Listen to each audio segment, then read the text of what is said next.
Assalamualaikum warahmatullahi wabarakatuh. Perkenalkan, nama saya Handayani dengan NIM 210320075. Di sini saya ingin mempresentasikan materi tentang kepemimpinan dan komunikasi dalam mengelola risiko organisasi. Kepemimpinan dan komunikasi dalam mengelola risiko organisasi. Nah, pentingnya komunikasi ini bagi pemimpin yang pertama yaitu membangun hubungan yang kuat, trust dan kepercayaan.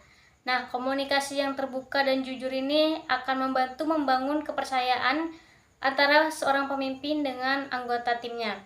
Nah, ketika anggota tim ini merasa didengar dan dipahami, mereka lebih cenderung untuk percaya kepada pimpinan mereka.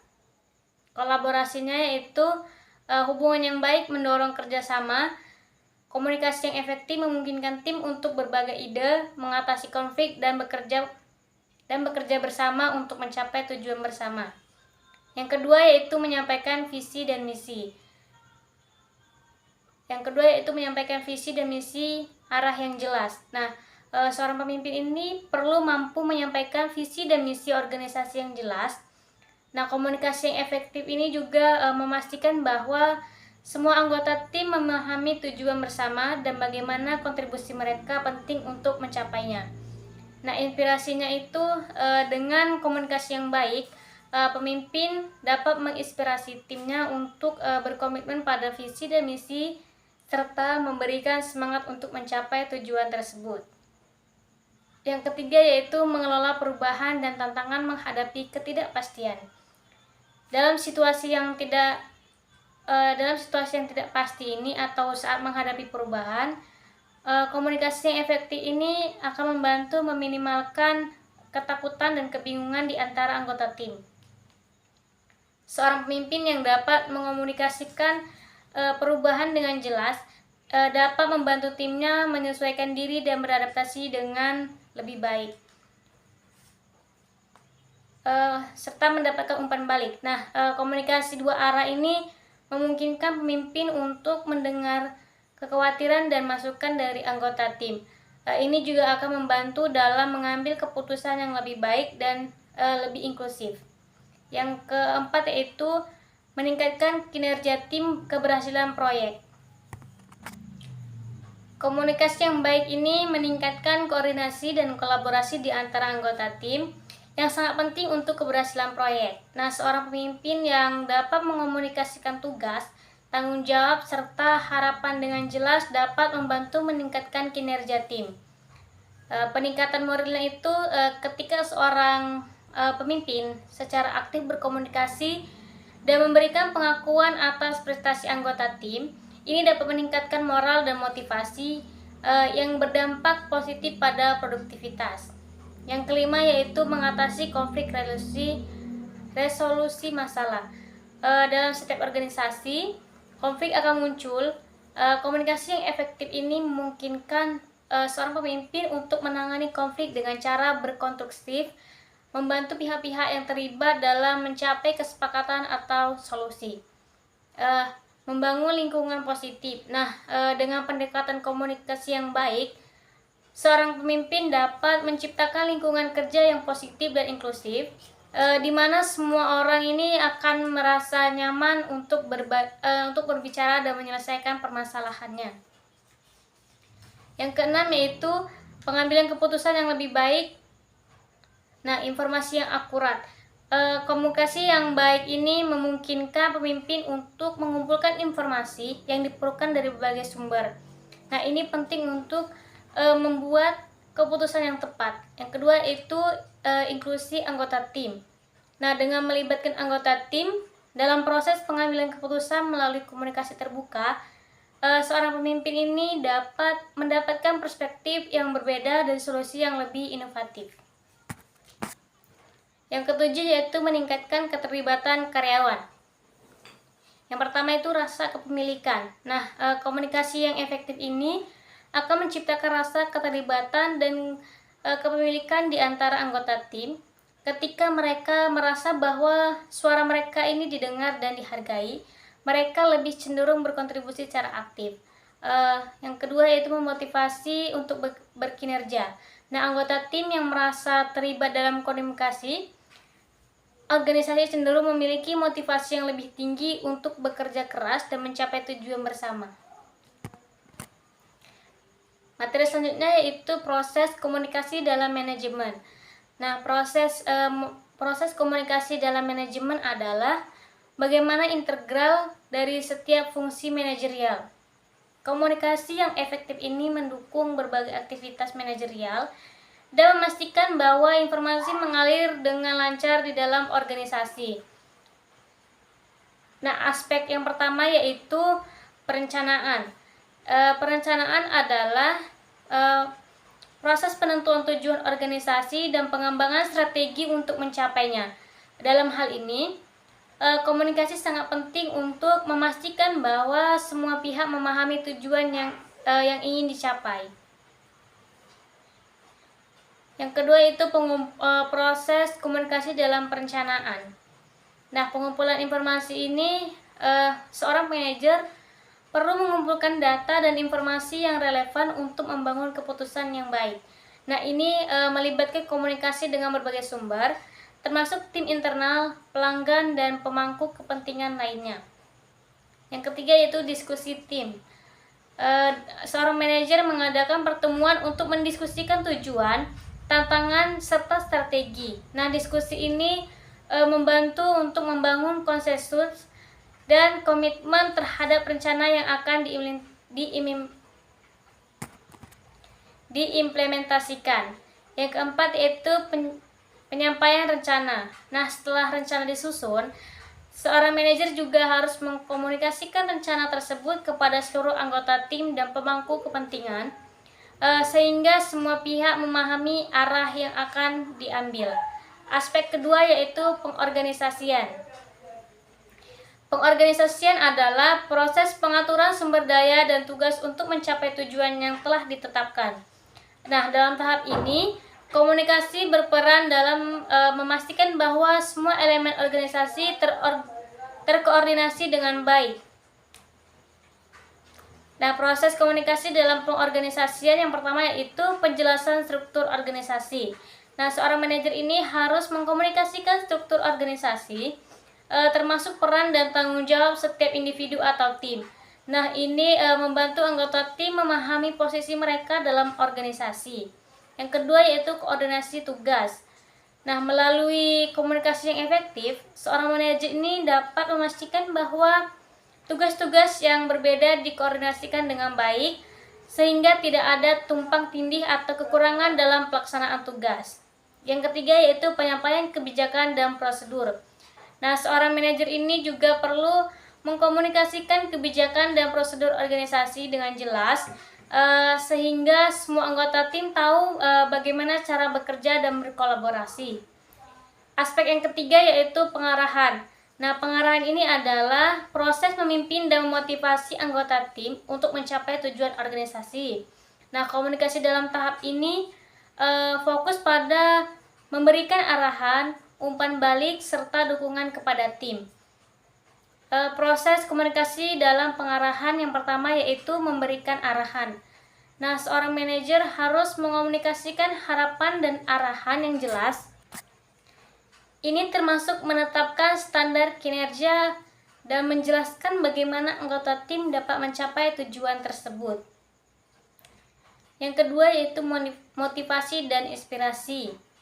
Nah, melalui komunikasi yang positif, seorang manajer ini dapat memotivasi tim dan menginspirasi mereka untuk bekerja keras. Nah, pengakuan terhadap pencapaian individu atau kelompok juga penting untuk meningkatkan moral. Yang ketiga yaitu umpan balik. Komunikasi dua arah sangat penting dalam pengarahan.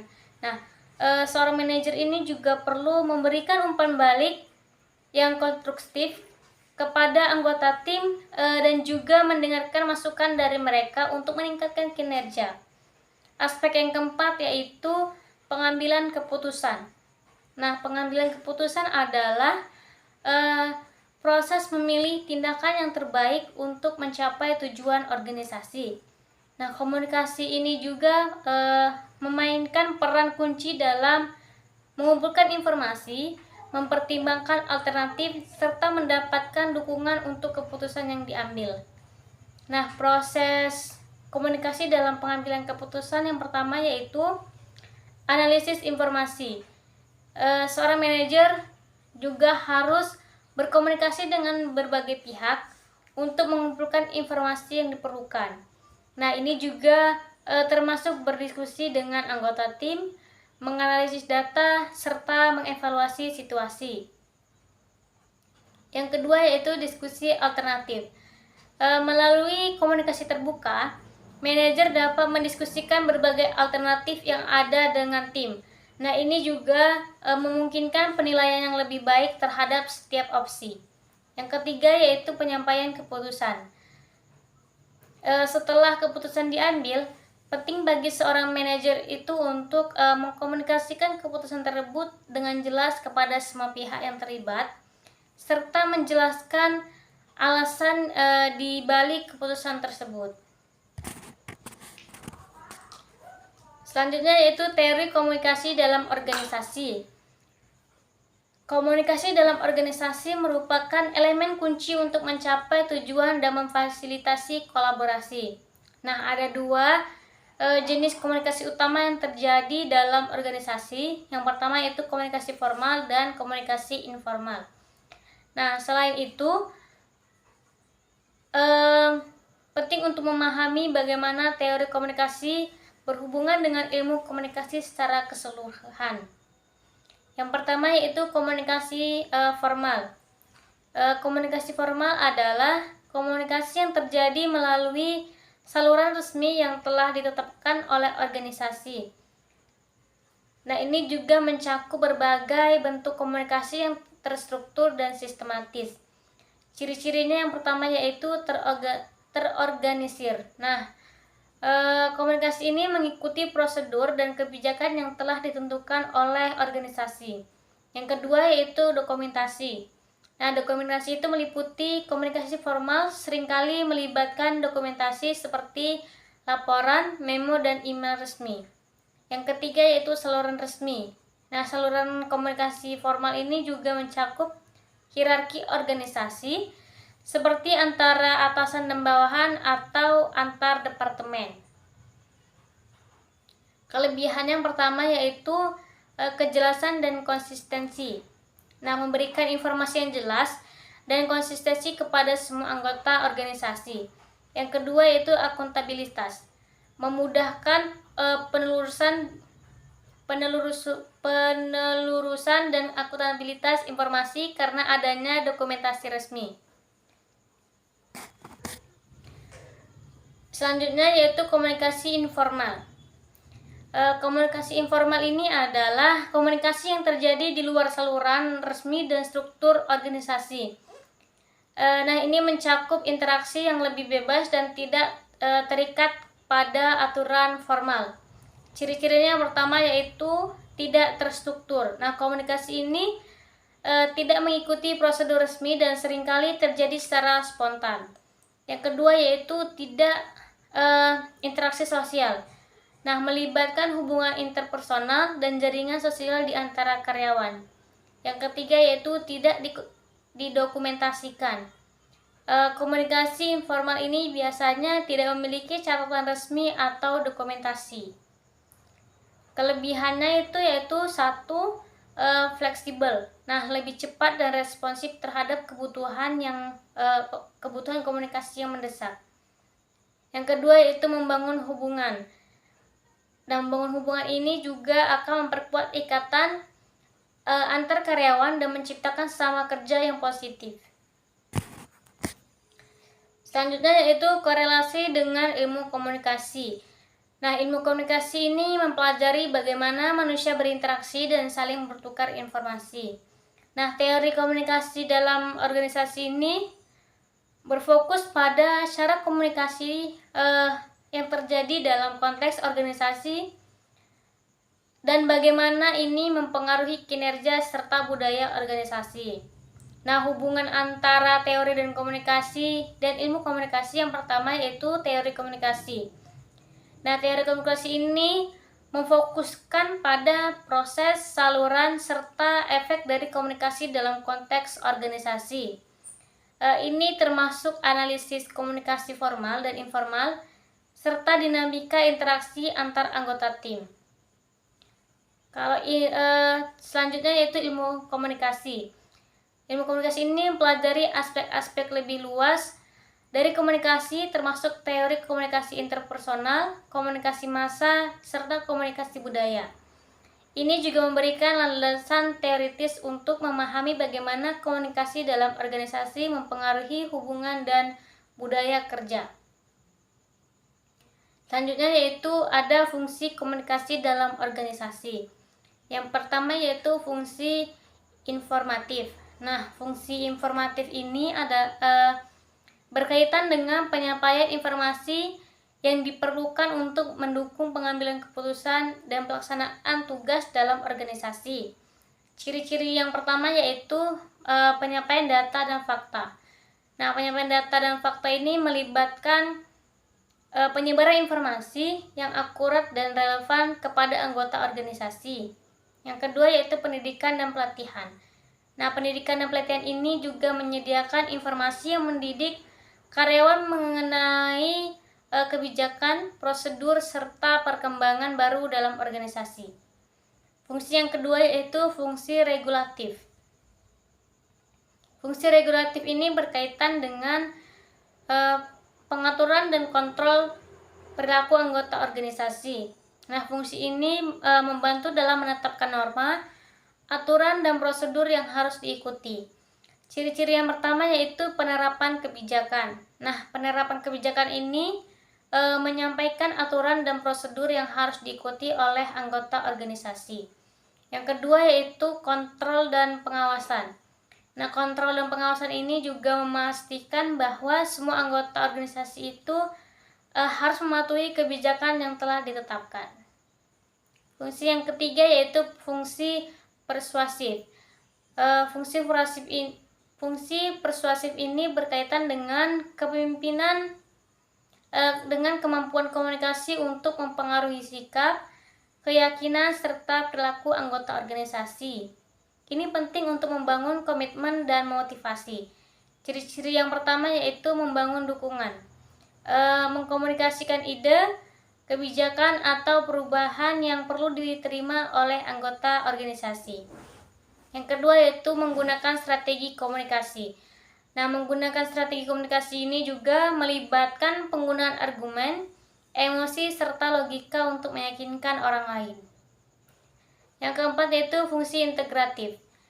Fungsi integratif ini berkaitan dengan membangun dan memelihara hubungan antar anggota organisasi, serta menciptakan suasana kerja yang harmonis.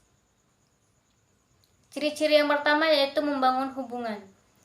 Membangun hubungan ini mendorong interaksi yang positif di antara anggota organisasi untuk menciptakan kerjasama. Yang kedua itu penguatan kerjasama tim. Nah, penguatan kerjasama tim ini juga mengomunikasikan pentingnya kolaborasi dan saling mendukung di antara individu atau tim. Selanjutnya yaitu ada peran pemimpin dalam komunikasi organisasi. Yang pertama yaitu peran antarpersona. Yang pertama yaitu tokoh. Nah, seorang pemimpin berperan sebagai figur simbolis dalam organisasi, menghadiri acara-acara penting baik di dalam maupun di luar organisasi. Yang kedua itu seorang pemimpin.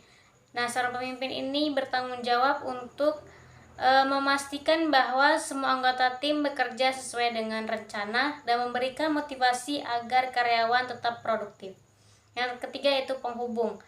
Seorang pemimpin bertindak sebagai jembatan antara organisasi dengan pihak eksternal, berkomunikasi secara formal maupun informal untuk membangun hubungan yang baik. Yang kedua yaitu peran informasi. Yang pertama, monitor. Nah, seorang pemimpin mengumpulkan informasi dari lingkungan internal dan eksternal organisasi. Yang kedua yaitu penyebar.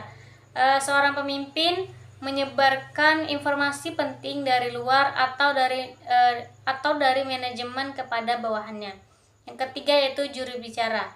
Nah, seorang pemimpin ini juga bertugas menyampaikan informasi kepada pihak eksternal secara resmi. Yang ketiga yaitu peran pengambilan keputusan, meliputi wira swasta. Nah, seorang pemimpin ini memprakarsai perubahan dan inovasi dalam organisasi untuk menyesuaikan diri dengan kondisi lingkungan. Yang kedua yaitu pengendalian gangguan. Nah, seorang pemimpin ini juga menghadapi dan menyelesaikan masalah atau konflik yang timbul dalam organisasi. Yang ketiga yaitu penentu sumber daya. Nah, seorang pemimpin bertanggung jawab untuk menentukan bagaimana sumber daya organisasi, meliputi manusia, keuangan, dan lain-lain yang akan dialokasikan. Selanjutnya yaitu perundingan. Nah, seorang pemimpin ini juga berperan dalam proses negosiasi, baik yang formal maupun informal, untuk kepentingan organisasi. Selanjutnya yaitu ada materi tentang gaya komunikasi kepemimpinan. Yang pertama yaitu the controlling style. Nah, gaya komunikasi satu arah ini di mana seorang pemimpin berfokus pada pengendalian perilaku bawahan. Tidak hanya perhatian diberikan pada umpan balik, dan pemimpin lebih berorientasi pada kekuasaan. Yang kedua yaitu the equalitarian style. Nah, gaya dua arah yang terbuka, di mana setiap anggota organisasi ini dapat berbagi pendapat dan gagasan dalam suasana yang santai dan informal. Nah, gaya ini memudahkan terjadinya kesepahaman di dalam tim.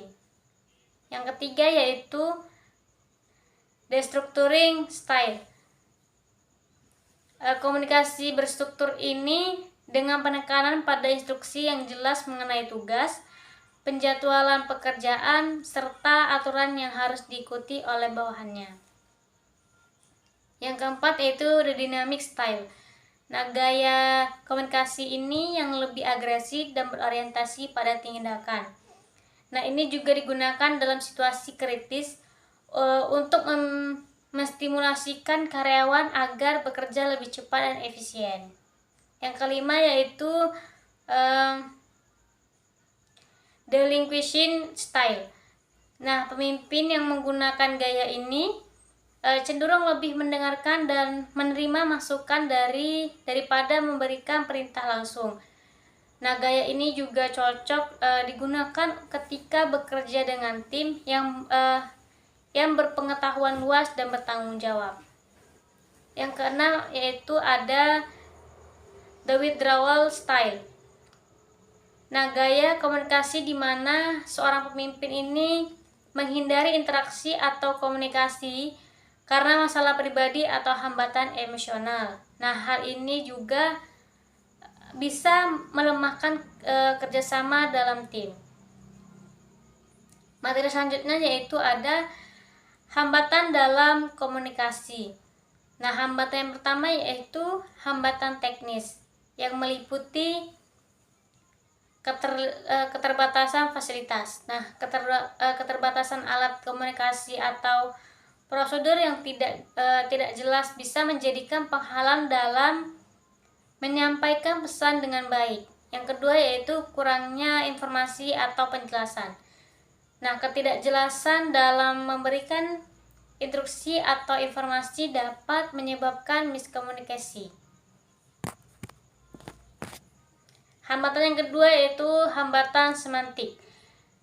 Nah, gangguan dalam penafsiran kata atau simbol ini yang menyebabkan perbedaan pengertian antara komunikator dan komunikan. Nah, kata yang sama bisa ditafsirkan secara berbeda, menyebabkan kebingungan. Hambatan yang ketiga yaitu hambatan manusiawi, yang meliputi faktor emosi dan persepsi.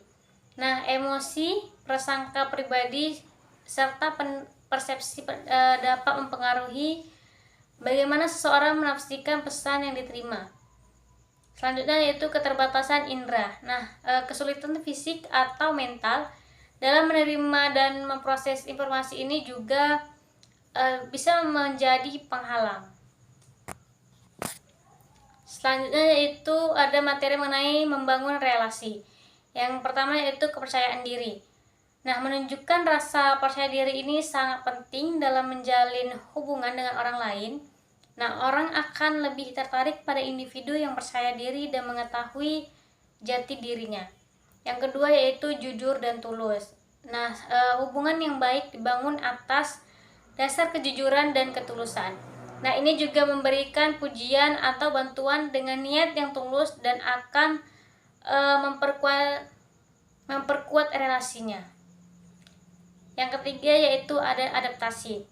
Nah, sesuaikan komunikasi dengan budaya, latar belakang, serta preferensi orang yang Anda ajak bicara. Hal ini akan membantu membuat lawan bicara merasa dihargai. Yang keempat yaitu pusatkan perhatian pada orang lain. Nah, orang merasa lebih dihargai ketika mereka menjadi pusat perhatian. Nah, jadikan orang lain sebagai prioritas dalam komunikasi, bukan diri sendiri. Yang kelima yaitu memberikan kepercayaan. Nah, membangun hubungan yang baik dapat dilakukan dengan memberikan kepercayaan kepada orang lain. Hal ini akan membantu mereka berkembang dan menunjukkan potensi terbaiknya. Yang keenam yaitu menawarkan bantuan dan harapan. Nah, tawarkan bantuan dan berikan harapan kepada orang lain untuk membantu masa depan yang lebih baik. Ini akan menciptakan siklus relasi yang saling menguntungkan. Materi selanjutnya yaitu pemahaman manajemen risiko. Yang pertama yaitu definisi manajemen risiko. Nah, manajemen risiko adalah proses identifikasi, pengukuran, dan pengendalian. Nah, risiko ini yang mengancam aset dan pendapatan perusahaan atau proyek. Selanjutnya, pendekatan komprehensif. Nah, pendekatan komprehensif ini menangani semua kejadian yang menimbulkan kerugian. Selanjutnya yaitu proses logis. Nah, proses logis ini memahami eksposur risiko yang menentukan penanganannya secara sistematis. Yang kedua yaitu tindakan dan manajemen risiko, meliputi tindakan pencegahan. Nah, tindakan pencegahan ini digunakan untuk mengurangi, menghindari, atau mentransfer risiko pada tahap awal proyek. Selanjutnya yaitu tindakan perbaikan. Nah, tindakan perbaikan ini diambil untuk mengurangi efek saat risiko terjadi atau risiko harus diambil. Materi selanjutnya yaitu pendekatan sistematis manajemen risiko. Yang pertama yaitu identifikasi risiko. Nah, identifikasi risiko ini mencakup mengenali semua potensi risiko yang dapat menghambat pencapaian tujuan organisasi, menyebabkan kerugian atau merusak reputasi perusahaan. Nah, faktor risiko ini juga bisa berasal dari internal maupun eksternal. Yang kedua yaitu analisis dan evaluasi risiko. Nah, mengukur risiko berdasarkan dua faktor, yaitu kemungkinan terjadi dan dampak. Nah, evaluasi risiko ini melibatkan pengukuran besarnya pengaruh risiko terhadap pencapaian tujuan organisasi. Yang ketiga yaitu respon risiko. Nah, respon risiko ini menentukan rencana tindakan yang tepat seperti menghindari, mengurangi, membagi, atau menerima risiko. Selanjutnya ada manfaat manajemen risiko. Yang pertama yaitu bagi pengambilan keputusan. Nah, bagi pengambilan keputusan ini membantu dalam menangani masalah yang kompleks dengan pendekatan yang sistematis dan logis. Nah, ini juga memberikan dasar yang lebih baik dalam menghadapi ketidakpastian. Yang kedua yaitu estimasi biaya yang akurat. Estimasi biaya yang akurat ini memungkinkan estimasi biaya yang lebih tepat dengan memperhitungkan risiko yang mungkin terjadi dalam setiap keputusan bisnis. Yang ketiga yaitu stabilitas dan keberlanjutan perusahaan. Nah, stabilitas dan keberlanjutan perusahaan ini menjamin keberlanjutan perusahaan dengan melindungi dari risiko-risiko yang dapat mengganggu stabilitas operasional dan finansial. Selanjutnya yaitu ada pentingnya komunikasi bagi pimpinan. Yang pertama yaitu komunikasi membangun iklim organisasi. Nah, iklim organisasi adalah suatu kerja dan interaksi yang terjadi dalam organisasi. Komunikasi yang baik antara pemimpin dan karyawan menciptakan ilmu yang kondusif untuk mencapai tujuan organisasi. Nah, budaya organisasi ini terbentuk dari nilai-nilai dan kepercayaan yang dibangun melalui komunikasi. Jadi, seorang pemimpin harus berkomunikasi secara efektif untuk menanamkan visi, misi, serta nilai organisasi kepada semua anggota. Yang kedua yaitu peran komunikasi dalam kepemimpinan yang meliputi kepemimpinan yang efektif. Nah, seorang pemimpin tidak hanya harus berpengetahuan dan memiliki wawasan, tetapi juga harus mampu berkomunikasi dengan baik untuk memotivasi dan menggerakkan tim. Selanjutnya yaitu ada leadership and communication. Inti dari kepemimpinan adalah komunikasi. Seorang pemimpin yang sukses adalah pemimpin yang mampu mempengaruhi perilaku dan keputusan orang lain melalui komunikasi yang jelas, terbuka, dan efektif. Yang ketiga yaitu komunikasi sebagai alat pengaruh, meliputi pengaruh terhadap bawahan. Nah, seorang pemimpin ini menggunakan komunikasi untuk memberikan arahan, memotivasi, dan membimbing karyawan dalam mencapai target organisasi. Nah, dengan komunikasi yang baik, pemimpin bisa membangun hubungan kerja yang produktif dan harmonis. Selanjutnya, menggerakkan orang lain. Nah, seorang pemimpin juga memerlukan pengikut untuk merealisasikan gagasannya. Tanpa komunikasi yang baik, akan sulit bagi seorang pemimpin untuk mewujudkan visi dan misi organisasi. Selanjutnya yaitu ada sasaran manajemen risiko. Yang pertama yaitu mencegah kegagalan perusahaan. Nah, mencegah kegagalan perusahaan ini mengelola risiko dengan tepat dapat mencegah perusahaan dari kegagalan akibat risiko yang tidak diantisipasi. Yang kedua yaitu stabilitas operasional. Nah, stabilitas operasional ini juga memastikan operasi perusahaan berjalan dengan lancar tanpa gangguan yang signifikan akibat risiko. Yang ketiga yaitu meminimalkan biaya. Nah, meminimalkan biaya ini juga termasuk pengelolaan risiko yang baik yang dapat menekankan biaya tambahan akibat kegagalan atau kerugian yang tidak terduga. Yang keempat yaitu pertumbuhan berkelanjutan. Nah, pertumbuhan berkelanjutan ini adalah manajemen risiko yang efektif untuk mendukung pertumbuhan perusahaan yang berkelanjutan dengan mengurangi ketidakpastian dan gangguan operasional. Selanjutnya yaitu ada pengawasan dan budaya manajemen risiko. Yang pertama yaitu pentingnya transparansi. Nah, pentingnya transparansi ini adalah tuntutan masyarakat akan transparansi mendorong perusahaan untuk selalu memperhatikan dan mewaspadai risiko dalam setiap aktivitas. Yang kedua yaitu evaluasi risiko secara berkala. Nah, evaluasi risiko secara berkala ini evaluasi risiko yang dilakukan secara periodik untuk memastikan manajemen ini akan tetap waspada terhadap perubahan yang dapat meningkatkan risiko. Yang ketiga yaitu tata kelola yang baik. Nah, manajemen risiko ini juga merupakan elemen kunci dalam tata kelola perusahaan yang baik. Nah, setiap level manajemen perlu proaktif dalam mengidentifikasikan dan mengelola risiko. Selanjutnya yaitu ada tahapan proses manajemen risiko.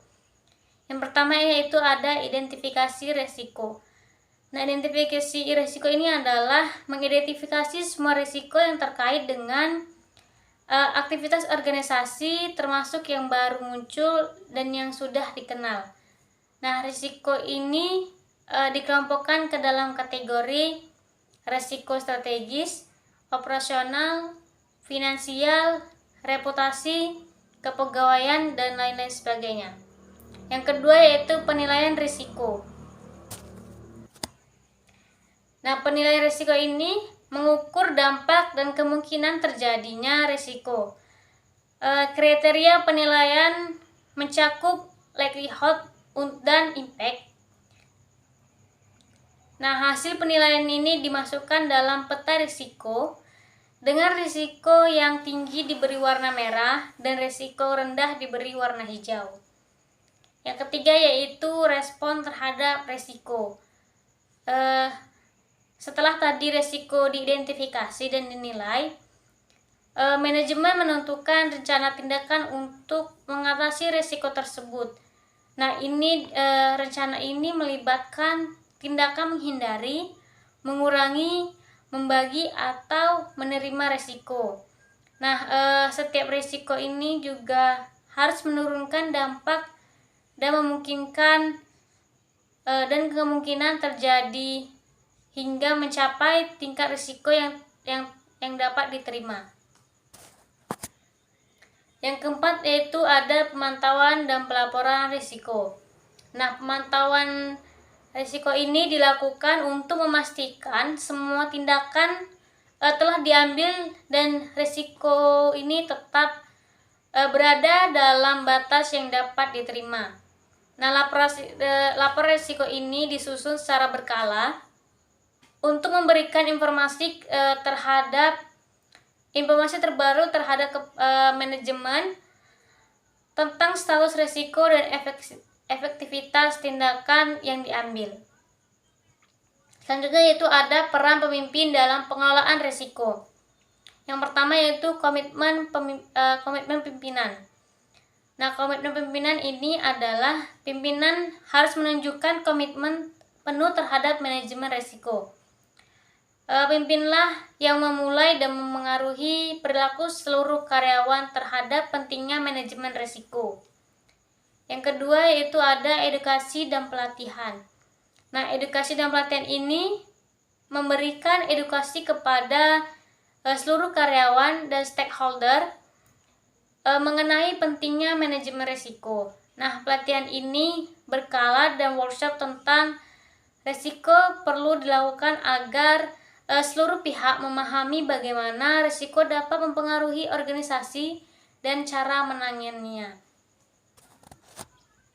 Selanjutnya yaitu ada membangun budaya manajemen risiko. Nah, langkah-langkah membangun budaya risiko yang pertama yaitu komitmen pimpinan. Nah, komitmen pimpinan ini adalah pemimpin harus konsisten dalam mendukung penerapan manajemen risiko. Yang kedua yaitu edukasi berkelanjutan. Nah, edukasi berkelanjutan ini adalah memberikan pelatihan terus-menerus untuk memastikan pemahaman yang mendalam tentang risiko. Yang ketiga yaitu ada knowledge raising. Yang ketiga yaitu adalah knowledge sharing. Nah, ini adalah membuka ruang bagi karyawan untuk saling berbagi pengalaman mengenai penanganan risiko. Yang keempat itu komunikasi yang konsisten. Komunikasi yang konsisten ini komunikasi yang penting untuk manajemen risiko harus dilakukan secara rutin agar menjadi kebiasaan. Selanjutnya itu ada tantangan dalam membangun budaya manajemen risiko. Yang pertama yaitu pandangan negatif terhadap risiko. Nah, pandangan negatif terhadap risiko ini adalah risiko sering dianggap sebagai hal yang negatif dan dapat mencoreng citra perusahaan, sehingga beberapa pihak cenderung mengabaikannya. Yang kedua yaitu persepsi biaya. Persepsi biaya ini adalah banyak yang menganggap bahwa manajemen risiko ini hanya menambah biaya operasional. Padahal kegagalan tersebut mengelola risiko ini juga dapat menyebabkan kerugian yang jauh lebih besar. Yang ketiga yaitu tata kelola yang lemah. Tata kelola yang lemah ini adalah sistem pengawasan internal dan eksternal yang tidak efektif, seringkali menjadi celah.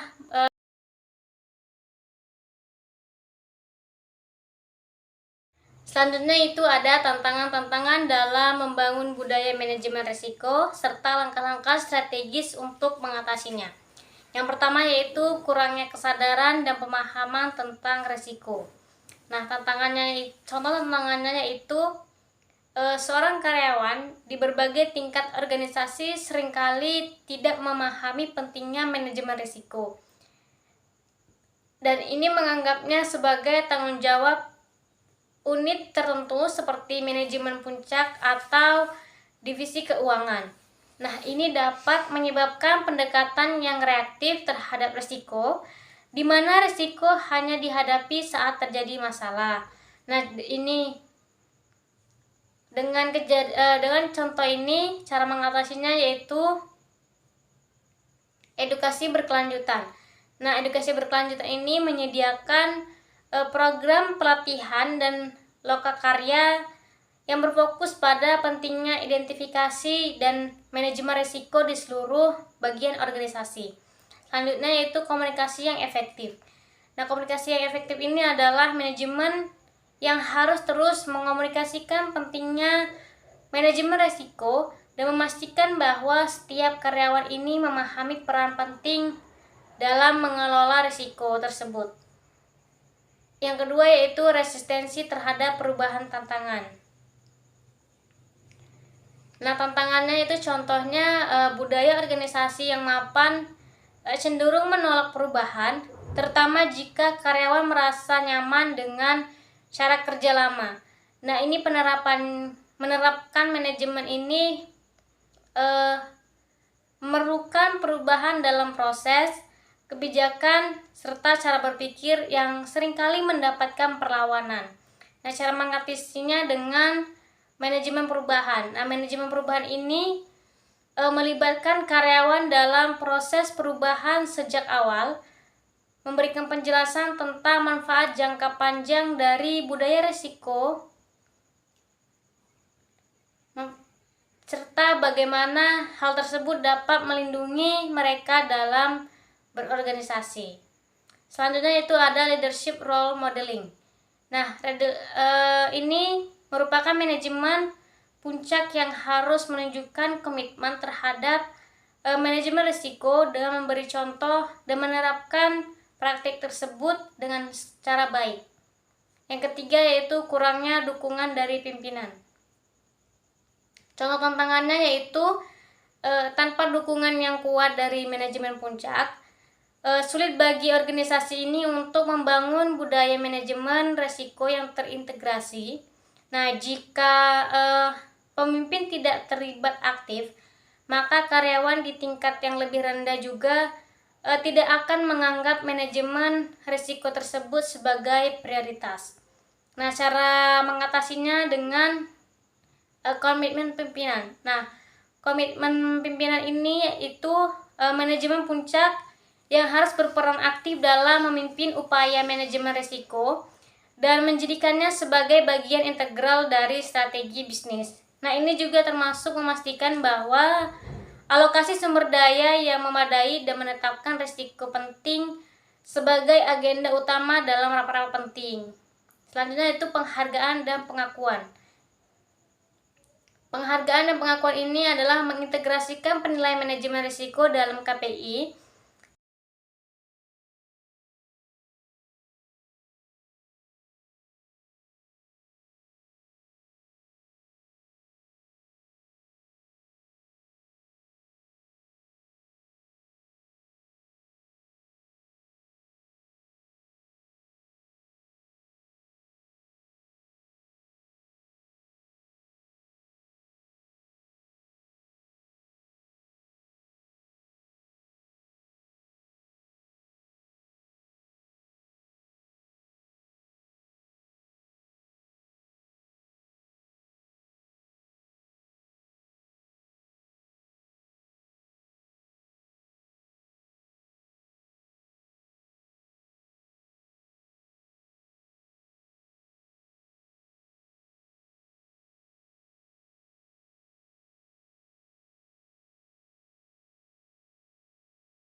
Sekian materi dari saya akhiri. Wabillahi taufiq wal hidayah. Wassalamualaikum warahmatullahi wabarakatuh.